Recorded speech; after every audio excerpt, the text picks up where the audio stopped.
বন্ধুরা, আপনারা কি টাইটানিক সিনেমার সেই দৃশ্যটা মনে করতে পারেন? জাহাজ ডুবছে, সবাই লাইফ বোট নিয়ে পালাচ্ছে, কিন্তু ব্যান্ডের দলটা তখনও গান গেয়ে যাচ্ছে। ঠিক তেমনি বর্তমানে আমাদের বিসিবি নামক জাহাজটি যখন টালমাটাল, সবাই যখন একে একে টাটা বাই বাই বলে কেটে পড়ছে, তখন ধ্বংসস্তূপের ওপর বুক টান করে দাঁড়িয়ে আছেন একজনই। তিনি আমাদের প্রিয় আমিনুল ইসলাম বুলবুল। সাংবাদিকরা তাকে জিজ্ঞেস করছিল, ভাই সবাই তো পদত্যাগ করছে, আপনি কি করবেন? বুলবুল ভাইয়ের উত্তরটা শুনলে আপনার মনে হবে আপনি কোনো অ্যাকশন মুভির ডায়লগ শুনছেন। তিনি সাফ জানিয়ে দিয়েছেন, চলে যাওয়ার জন্য আমি হব শেষ ব্যক্তি। আহা, যেন বিসিবির পিচটা তিনি একাই আগলে রাখবেন। বাকিরা সব আউট হয়ে প্যাভিলিয়নে ফিরে গেলেও তিনি থাকবেন।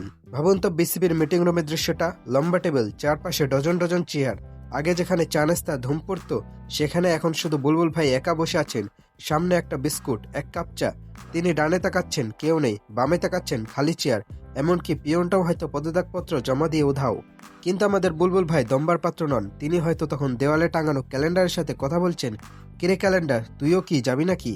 গেলে যা, আমি তো আছি। জাতীয় ক্রীড়া পরিষদের তদন্ত কমিটি অনিয়ম খুঁজে পেয়েছে, চারিদিকে ছিছি পড়ে গেছে।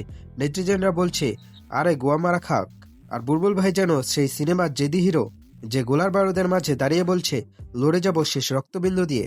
এবার আসি সোশ্যাল মিডিয়ার কমেন্ট সেকশনে। মানুষ তো বিনোদনের খুনি পেয়ে গেছে। কেউ বলছেন, ভাই ওনার মতো লোক ওইখানে সম্মান হারানোর চেয়ে সরে যাওয়াই ভালো ছিল।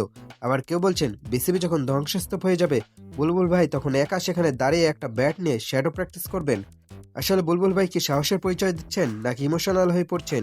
সেটা বড় কথা নয়। বড় কথা হলো বিসিবির বর্তমানে যে দশা, সেখানে টিকে থাকা মানেই হলো আগ্নেয়গিরির উপর বসে থাকা। সবাই যখন ইস্তফা দিয়ে নিজে পিঠ বাঁচাচ্ছে, বুলবুল ভাই তখন বলছেন, আই অ্যাম নট লিভিং। এটা কি বীরত্ব নাকি একা থাকার ভয়?